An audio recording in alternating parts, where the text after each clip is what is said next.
లేకుండా దేవునికి ఇష్టలుగా ఉండలేం. కాబట్టి అసాధ్యమైన విషయాన్ని సాధ్యపరచుకోవాలి అంటే విశ్వాసాన్ని పెట్టుకోవాల్సిందే. విశ్వాసం ఆశీర్వాదం వైపు తీసుకెళ్తుంది. అయితే ఈ ఆశీర్వాదాన్ని ప్రకటించిన మనిషి ఎవరు? పేతురు. పేతురు గురించిన కొన్ని మాటలు ఈరోజు మనం ఈ ధ్యాన భాగంలో చూద్దాం. పేతురు అసలు ఎట్లా దేవుణ్ణి నమ్ముకున్నాడు? ఎలా జరిగింది? ఆశీర్వాదమునకు కర్త అయిన ప్రభువుని ఎలా కలిగి ఉన్నాడు? దానికి మూలం ఏంటి? ఆశీర్వాదం పొందడానికి మూలం ఏంటి? పేతురు ఎలా మారాడు? మనం కొన్ని విషయాలను గమనిద్దాం. లూకాసు వార్త 5వ అధ్యాయం. లూకాసు వార్త 5వ అధ్యాయం మొదటి నుంచి 11 వచనాలు పేతురు దేవుణ్ణి వెంబడించడానికి తొలి అడుగులుగా ఉన్నాయి. అంటే ఎలా ప్రారంభమైంది పేతురు యొక్క జీవితం చదువుదాం. జనసమూహము దేవుని వాక్యం వినుచు ఆయన మీద పడుచుండగా ఆయన గెన్నెసరేతు సరస్సు తీరమున నిలిచి ఆ సరస్సు తీరమందునున్న 2 దోణిలను చూచెను. జాలరులు వాటిలో నుండి దిగి తమ వలలు కడుగుచుండిరి. ఆయన ఆ దోణిలలో సీమోనుదైన ఒక దోణి ఎక్కి దరి నుండి కొంచెం త్రోయమని అతనిని అడిగి కూర్చుండి దోణిలో నుండి జనసమూహములకు బోధించుచుండెను. ఆయన బోధించుట చాలించిన తరువాత, నీవు దోణిను లోతునకు నడిపించి చేపలు పట్టుటకు మీ వలలు వేయడని సీమోనుతో చెప్పగా, సీమోను, ఏలినవాడా, రాత్రంతయు మేము ప్రయాసపడితిమి కానీ మాకేమీ దొరకలేదు. అయినను నీ మాట చొప్పున వలలు వేతమని ఆయనతో చెప్పాను. వారు అలాగు చేసి విస్తారమైన చేపలు పట్టిరి. అందుచేత వారి వలలు పిగిలిపోచుండగా వారు వేరొక దోణిలోనున్న తమ పాలివారు వచ్చి తమకు సహాయం చేయవలనని వారికి సంజ్ఞలు చేసిరి. వారు వచ్చి 2 దోణిలు మునిగినట్లు నింపిరి. సీమోను పేతురు చూచి యేసు మోకాళ్ళ ఎదుట సాగిలపడి, ప్రభువా, నన్ను విడిచిపొమ్ము, నేను పాపాత్ముడని చెప్పాను. ఏలయనగా వారు పట్టిన చేపల రాశికి అతడును అతనితో కూడనున్న వారందరూ విస్మయమందరి. అలాగున సీమోనుతో కూడా పాలివారైన జెబెదయి కుమారుడు యాకోబును యోహానును విస్మయమందిరి. అందుకేసు, భయపడకుము, ఇప్పటి నుండి నీవు మనుషులను పట్టువాడివై ఉందువని సీమోనుతో చెప్పెను. వారు దోణిలను దరికి చేర్చి సమస్తమును విడిచిపెట్టి ఆయనను వెంబడించిరి. ఇది వృత్తాంతం. పేతురు ప్రభువుని వెంబడించిన ఆ మొదటి రోజు, మొదటి క్షణాలు, మొదటి అడుగులు, ఆరంభం అన్నమాట. పేతురు యొక్క విశ్వాస జీవితం యొక్క ఆరంభ దినాలు అవి. ప్రభువారు వాక్యం బోధిస్తున్నారు. ఆ దేశంలో, ఆ ఊర్లో, ఈ ఊర్లో బోధిస్తున్నారు. బోధించే క్రమంలో జనం తండోపతండాలుగా వస్తున్నారు.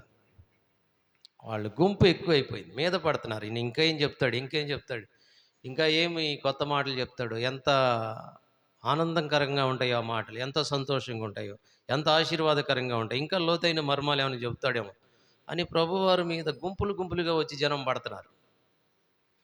ఆ గుంపులు తాకిడి ఎక్కువైనందువల్ల ప్రభు సరస్సు తీరానికి వచ్చాడు. అక్కడ 2 దోణిలు ఆ సరస్సులో ఉన్నాయి. ఆ దోణిలు అంటే పడవలకు సంబంధించిన 2 మనుషులు మాత్రం ఒడ్డున కూర్చొని ఆ వలలు శుభ్రం చేసుకుంటున్నారు. అంటే ఒక రౌండ్ వెళ్ళి వచ్చిన తర్వాత దానికి చెత్త చెదారం ముళ్ళు అన్నీ అంటుకుంటూ ఉంటాయి. ఆ చేపలు పట్టడానికి లోపలికి పోవడానికి అడ్డం అవుతాయి. అందుకని వాటిని శుభ్రం చేసుకోవాలి. వలలను శుభ్రం చేసుకుంటా ఉన్నారు.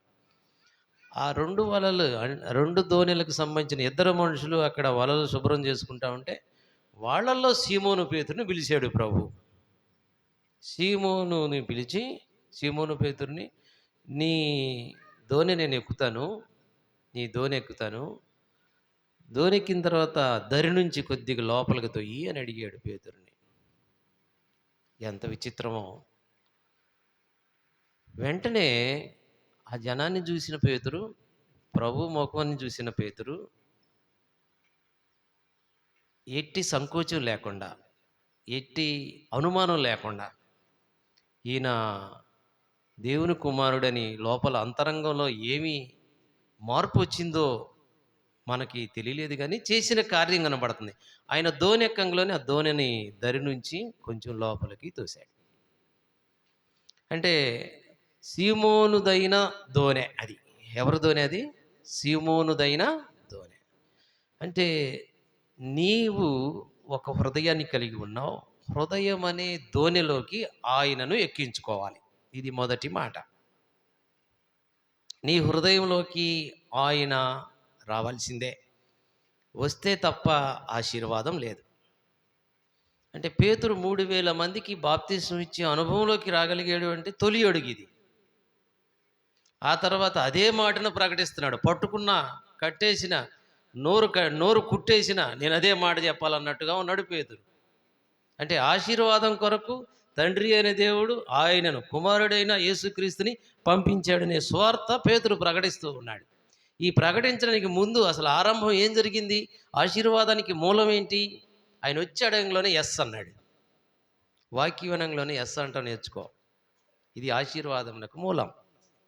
ఆశీర్వాదమునకు మూలం అంటే వాక్యం నాది కాదులే, అదొక రకమైన పద్ధతి అనుకోవడం. రెండోదేమో ఈ వాక్యాన్ని ఎత్తి నన్ను తిడుతున్నారా అని వ్యతిరేకంగా విమర్శ అనుకుంటారు కొంతమంది. మూడో రకమేమో విని వదిలిపెట్టేస్తుంటాం, మళ్ళీ దానికి జోలిపోం. విన్న తర్వాత ఆ ప్రకారం చేయడం అనేది ఆశీర్వాదమునకు మూలం. అంటే దేవుడు ఎంత సంతోషించాడో, సీమోనో నీ దోణి నేను ఎక్కాలి అనంగలోనే ఎక్కిన ఆయన్ని దరి నుంచి తోసాడు కొద్దిగా దూరంగా. ఇక ఆ నీళ్లల్లో నిలబడి ఉంటారు జనం. అంత ప్రసంగం దగ్గర సభలో జనం ఎట్టున్నారో ఆ ధోనిలో నుంచి ప్రభు వాక్యం మళ్ళీ తిరిగి బోధిస్తూనే ఉన్నాడు. ఆయన పని అయితే ఆగలేదు. అది ఆరంభం. అది పేతురు తొలి అడుగు. అంటే మొదటి మాట, ధోనిలోకి రావడానికి ప్రభువారిని పేతురు ఇష్టపడ్డాడు. అంటే దేవునిని సంతోషపెట్టాడు అనే మాట ఆశీర్వాదంనకు మూలం. మనం ఎవరిని సంతోషపెడుతున్నాం? ఎందుకు సంతోషపెడుతున్నాం? ఎలా సంతోషపడుతున్నాం?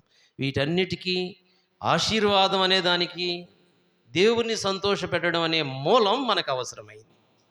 కాబట్టి ఇక్కడ దేవుడు యేసుక్రీస్తు వారు పేతురు దగ్గరకు వచ్చి ఆ దోణి ఎక్కుదండి, నా దోణి ఎక్కొద్దు అనలా. నా దోణి బాగలేదంట. ఏదన్నా అనంలోనే బండి వేసుకొని పోతున్నాం అనుకోండి, బండి వెనక ఎవరైనా ఎక్కించుకోవాలంటే చెయ్యట్టాపితే గాలి లేదు, పెట్రోల్ లేదు, బండి బాగలేదు. ఈ దీంట్లో చాలా తేడా ఉంది కదండి. మనం ఎన్ని రకాల వంకలు చెప్తామో, కానీ వలలు బాగు చేసుకునే పేతురు యొక్క ఆలోచన, హృదయ సరళి ఎలా ఉందో అర్థం చేసుకోవాలి. అంటే వెంటనే అంగీకరించాడు. అంటే సహోదర ప్రేమను కలిగి ఉన్నాడు. ముఖ్యంగా దేవుని మొహం చూస్తున్నాడు. దేవుడు ఉంటే జాలే నా ధోనిలే అనుకున్నాడు. ఎస్ అనుకున్నాడు, ఎక్కిచ్చాడు, నెట్టాడు కొద్దిగా. అక్కడి నుంచి ప్రభువు మాట్లాడుతున్నాడు. ఇక వాళ్ళు కూడా విన్నారు ఆ వాక్యం, ఆ గుంపులో ఉన్నారు కాబట్టి ఇక్కడ మొదటి మాట, దేవుణ్ణి సంతోషపెట్టాడు పేతురు. నీవు దేవుణ్ణి సంతోషపెడుతున్నావా? అదే కుటుంబానికి ఆశీర్వాదం, అదే వ్యక్తిగత ఆశీర్వాదం, అదే సంఘానికి ఆశీర్వాదం, అదే తరతరాలకు ఆశీర్వాదం. ఆశీర్వాదం తీసేసేది కాదు. ఇది ఎప్పుడో క్రీస్తు శకం 100వ సంవత్సరంలో జరిగింది. ఇప్పుడు 2024 సంవత్సరాలు అయినా ఆశీర్వాదం గురించి మాట్లాడుకోవడానికి గల కారణం, ఇది తరతరాలు ఉండేది వాక్యం. ఇది వాక్యం ఎక్కడ పనిచేసిద్దో అది తరతరాలు ఉంటుంది. కాబట్టి మనం దేవుణ్ణి సంతోషపెట్టే హృదయాన్ని కలిగి ఉండాలి. ఇశ్రాయేలీలు నాడు ఆయా దేశాల మీద యుద్ధం చేస్తూ ఉంటే, సౌలు మొదటి రాజు, ఆ సౌలు యుద్ధం చేసి రకరకాలుగా ఎడ్లని, మేకల్ని, గొర్రె పిల్లల్ని అన్ని మందలు కొట్టుకొస్తూ ఉంటే, ప్రభువారు ముందుగానే సైన్యములకు అధిపతి యెహోవా ప్రకటించింది ఏంటంటే, నువ్వు గెలుచుకొచ్చిన దానిలో దేన్ని ఆశించబాక, అదంతా శపితమైంది అని ప్రకటించాడు ముందుగా. కానీ ఈయనేం చేస్తాడు? వచ్చిన దానిలో మనం దేవునికి బలిద్దామని కొల్లగొచ్చిన దానిలో, దోపుడుగా వచ్చిన దానిలో, గెలిచిన దానిలో, శత్రువు దానిలో, శపితమైన దానిలో నుంచి కొంత ఇవ్వాలనుకుంటున్నాడు. అప్పుడు సమూయేలుని పిలిచి దేవుడు చెప్పిన మాటలు, ఆ సమూయేలు తిరిగి ప్రజలకు చెబుతున్న మాటలు ఒకసారి విందాం. పాత నిబంధనలో ఆ మాటను చదువుదాం. పాత నిబంధన గ్రంథం, మొదటి సమూయేలు గ్రంథం 15వ అధ్యాయం. మొదటి సమూయేలు గ్రంథం 15వ అధ్యాయం 21, 22. అందుకు సమూయేలు తాను సెలవిచ్చిన ఆజ్ఞను ఒకడు గైకొనుట వలన యెహోవా సంతోషించునట్లు ఒకడు దహన బలులను అర్పించుట వలన ఆయన సంతోషించునా? ఆలోచించుము. బలులు అర్పించుట కంటే ఆజ్ఞను గైకొనుటయు, పొట్టేలు కొవ్వు అర్పించుట కంటే మాట వినుటయు శ్రేష్టము అని రాశాడు దేవుడు. అంటే పేతురుకి ప్రభు అని తెలిసి ఉండొచ్చు వచ్చిన గుంపును బట్టి. అయ్యా రాగు 4 చేపలు ఉన్నాయి మంచి, నీకు ఇస్తాను, ఇచ్చిన తర్వాత ఎక్కమంటలు ఆయన. నేను నీ దోణి ఎక్కాలి అంటే సరే ఎక్కువ ప్రభు అన్నాడు. ఆ దోణిని దరి నుంచి కొద్దిగా లోపలికి దోశాడు. అంటే ఇక్కడ మనం అర్థం చేసుకోవాల్సింది, దేవుణ్ణి సంతోష పెట్టడం అంటే ఏంటి అని ఇచ్చారు. నువ్వు మంచి కానుక ఇచ్చావు, దశంభాగం ఇచ్చావు, మేలైంది ఇచ్చావు.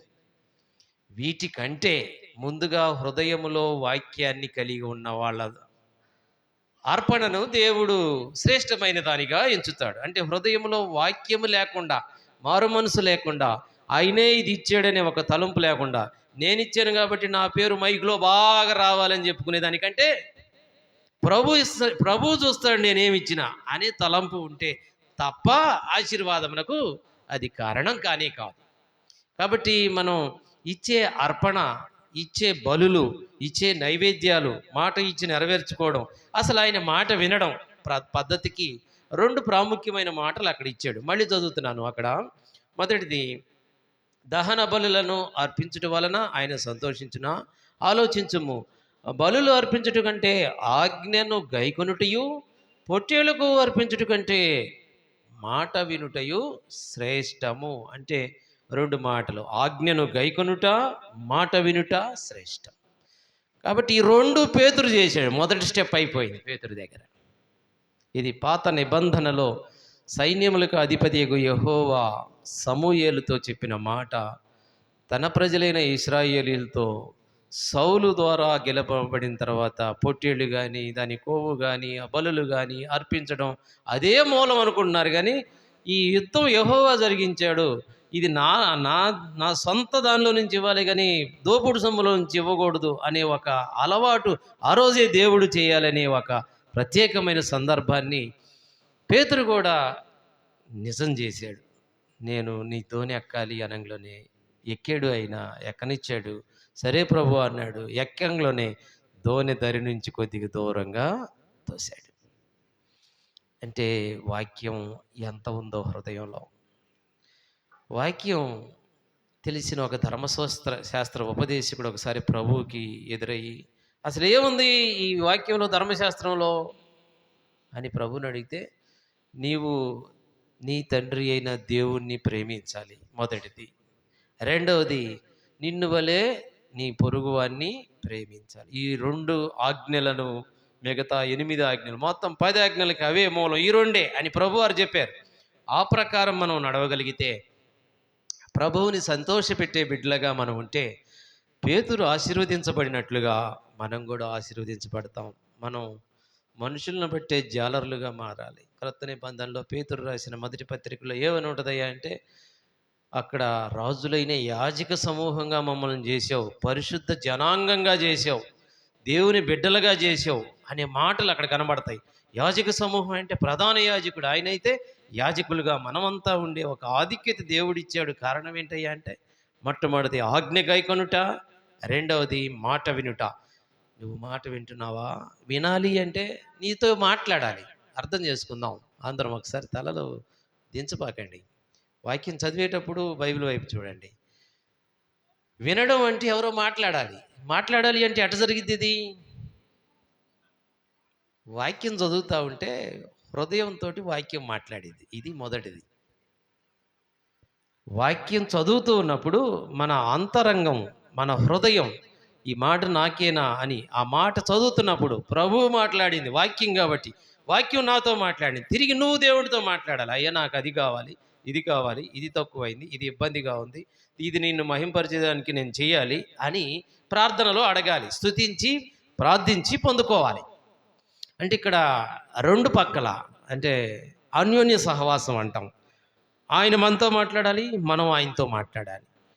ఆయన మనతో మాట్లాడాడు. ఆయన పేతురుతో మాట్లాడాడు. సీమోన్‌ది నీ దోనెక్కుతున్న దరి నుంచి కొద్దిగా తొయ్యి అని చెప్పాడు. తోసాడు.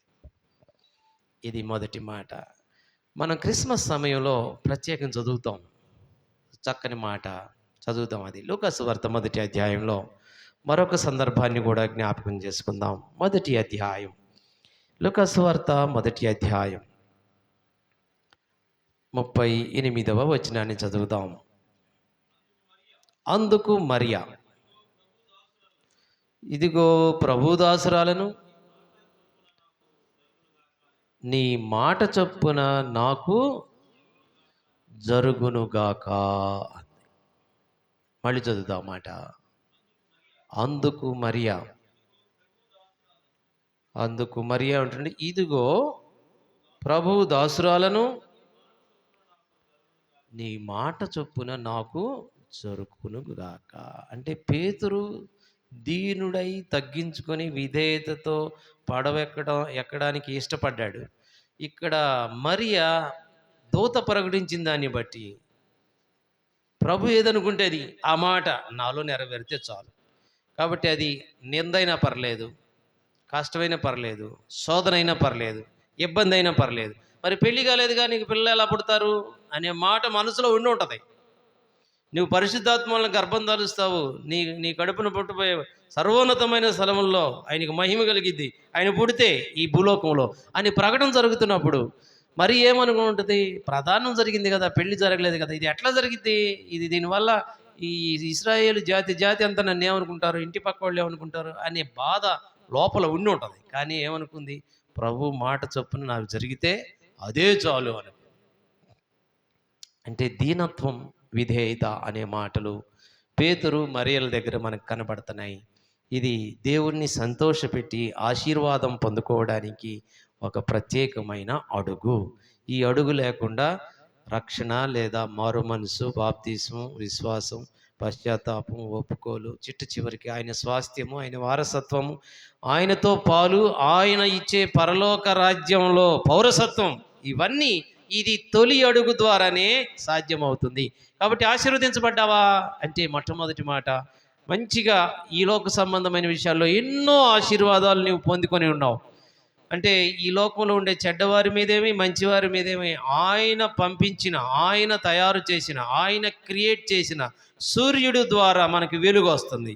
ఈ వెలుగు ద్వారా, ఈ సూర్యుడి ద్వారా వర్షాలు పడుతున్నాయి. ఈ వర్షాల ద్వారా భూమి తడుస్తుంది, పంట పండుతుంది, కావాల్సినవన్నీ వస్తున్నాయి.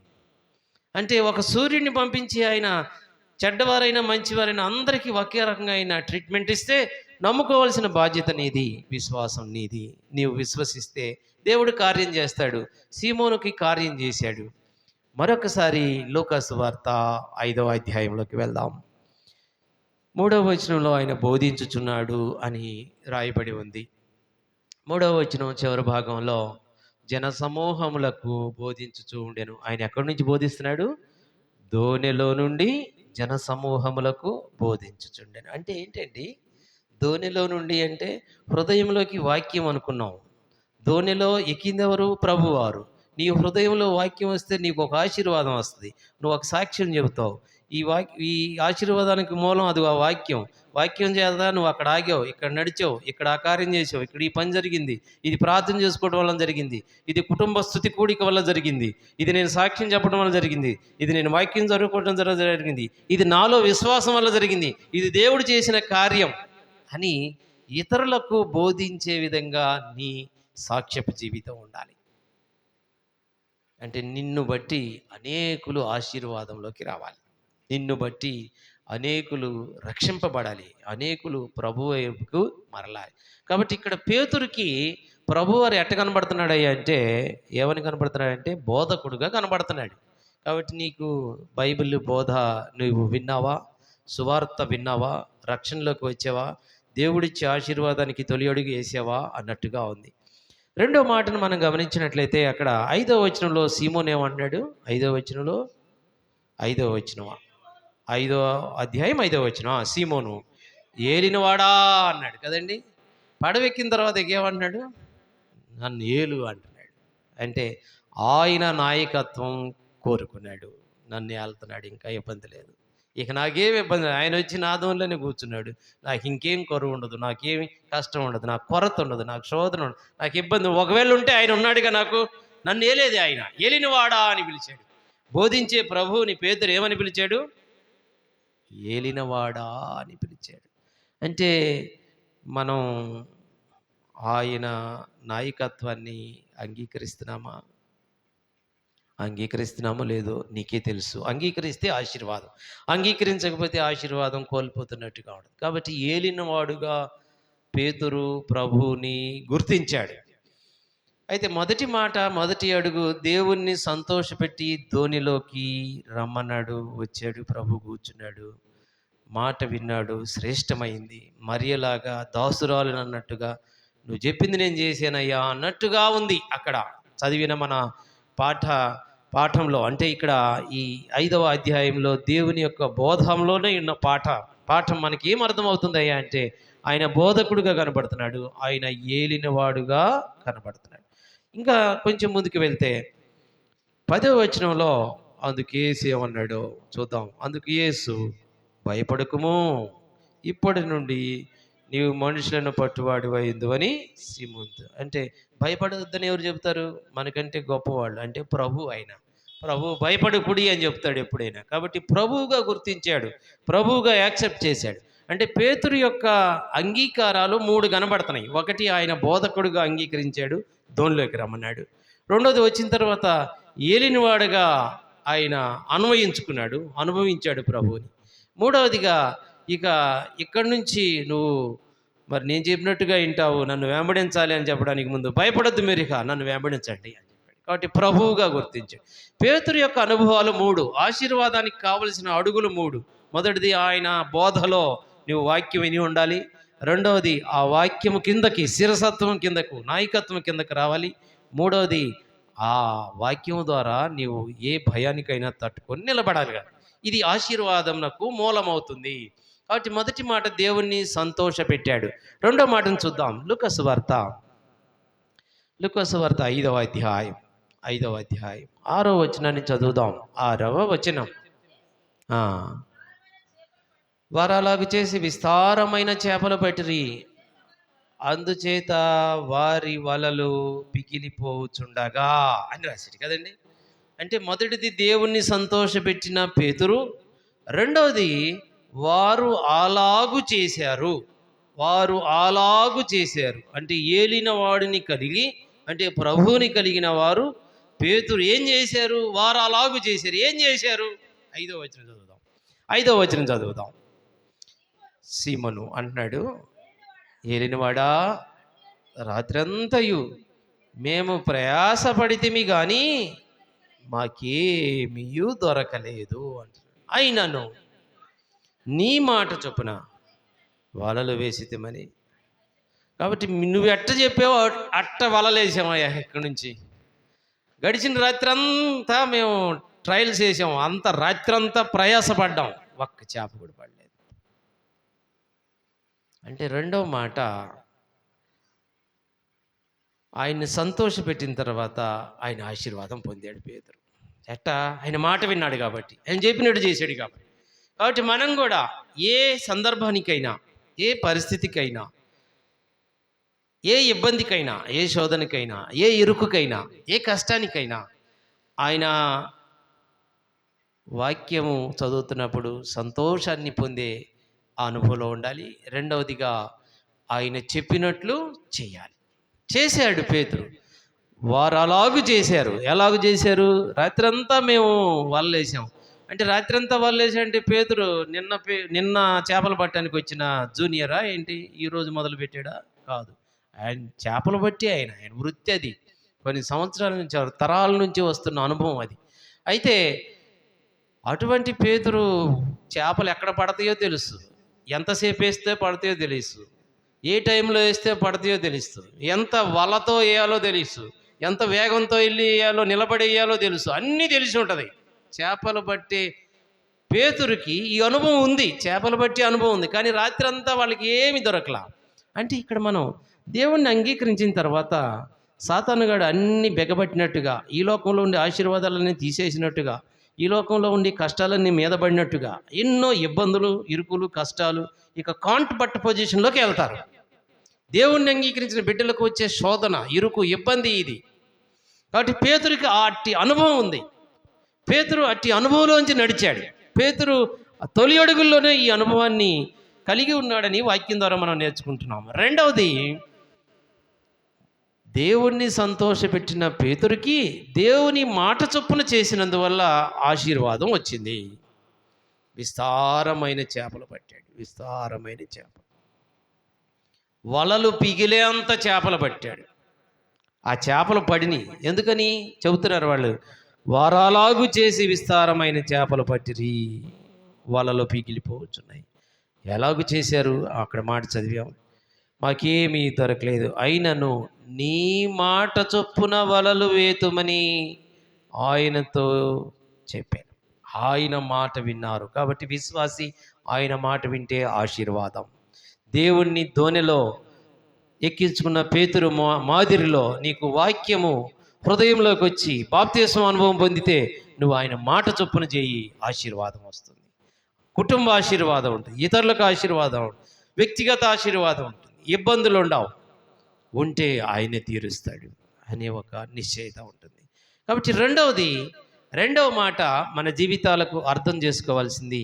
పేతురు జీవితంలో ఏమని చెబుతున్నా నీ మాట చొప్పున వలలు వేతుమని చెప్పారు. వేశారు కాబట్టి పిగిలిపోయేంత చేపలు వారికి పట్టినాయి. అందుకని మనం ఎన్నోసార్లు అయ్యగారు కూడా మనకి చాలాసార్లు చెప్పే వాగ్దానం మనం ఎప్పుడు వింటాం. విశ్వాసుల పత్రిక అయిన అపోస్తలుడైన పౌలు గారు ఎఫెసీకి రాసిన పత్రికలో ఒక మాట చదివి మనం ముందుకు వెళ్దాం. మొదటి అధ్యాయం 3వ వచనాన్ని చదువుదాం. ఎఫెసీలకు రాసిన పత్రిక 1వ అధ్యాయం 3వ వచనం చదువుదాం. మన ప్రభు అయిన యేసుక్రీస్తు యొక్క తండ్రి యగు దేవుడు స్తుతించబడునుగాక. ఆయన క్రీస్తునందు పరలోక విషయంలో ఆత్మ సంబంధమైన ప్రతి ఆశీర్వాదమును మనకు అనుగ్రహించెను. ప్రతి ఆశీర్వాదం దేవుడిచ్చేది. కాబట్టి వలలు పిగిలేంత ఆశీర్వాదం పేతురు పొందాడు. కాబట్టి ఇది వ్యక్తిగతంగా అనుభవిస్తున్నాడు. మనం అర్థం చేసుకుందాం. మనకు ఆశీర్వాదం జరిగింది, ఆశీర్వాదం కలిగింది, ఆశీర్వాదం దేవుడిచ్చాడు, ఆశీర్వాదం పొందుకున్నాం. కనుక మనం కనాను బ్యాప్టిస్ట్ మందిరంలో ఆశీర్వాదాన్ని పొందిన బిడ్డలుగా సాక్ష్యార్థమై ఆయనతో సహవాసంలో ఉండడానికి దేవుడు ఈ సమయాన్ని ప్రత్యేకంగా ఇచ్చి నడిపించాడు. కాబట్టి ఈ సమయంలో దేవుడు మనకిస్తున్న మాట, ప్రతి ఆశీర్వాదం ఇస్తాడు. కాబట్టి వలలు పిగిలిపోయేంత ఆశీర్వాదం అంటే అన్ని రకాలుగా చేపలు అమ్ముకుంటే అన్ని రకాల అవసరాలు పేతురు తీరతాయి. ఎన్ని అవసరాలు ఉంటాయి, అప్పులు ఉంటే అప్పులు తీరతాయి, పక్కింటి వాళ్ళకి ఇవ్వాల్సి ఉంటే ఇచ్చేది తీరుద్ది, కుటుంబానికి తీరుద్ది, మరి బంధువులకు తీరుద్ది. కాబట్టి చేపలు పడితే చాలనుకుంటాడు జాలరి. కాబట్టి వలలు పిగిలేంత చేపలు పడిన ఆ సమయాన్న మనం అర్థం చేసుకునే విశ్వాసులుగా అపోస్తలుడైన పౌలు ఎఫెసీకి రాసిన పత్రికలో మనం చదివిన మాట, పరలోక విషయంలో ఆత్మ సంబంధమైన ప్రతి ఆశీర్వాదము మనకు అనుగ్రహించెను. కాబట్టి రక్షణ పొందితే నీవు ఆశీర్వాదమునకు కారకుడు, అంటే ఇతరులకు కూడా ఆశీర్వాదంగా ఉంటావు. దేవుడు ఆశీర్వాదాన్ని ఇస్తాడు. ఆశీర్వాదముకు కారకుడైన ప్రభువుని కలిగి ఉంటే నువ్వు ఇతరులకు కూడా ఆశీర్వాదంగా మారతావు. కాబట్టి రెండవ మాట, నువ్వు ఒక ఆశీర్వాదంగా చేయబడతావు. మొదటి మాట, దేవుణ్ణి సంతోషపెట్టావు, దేవుడు నిన్ను సంతోషపెట్టి ఆశీర్వాదాన్ని ఇచ్చాడు. నిన్ను సంతోషపెట్టడానికి వలలు పిగిలే అంత చేపలు పడేటట్లుగా దేవుడు ఆశీర్వదించినట్లుగా మనం చదివాం. మూడవ మాటను చదువుదాం. లూకా సువార్త 5వ అధ్యాయం, మరొకసారి సన్నివేశంలోకి వెళ్దాం. 5వ అధ్యాయం 7వ వచనాన్ని చదువుదాం.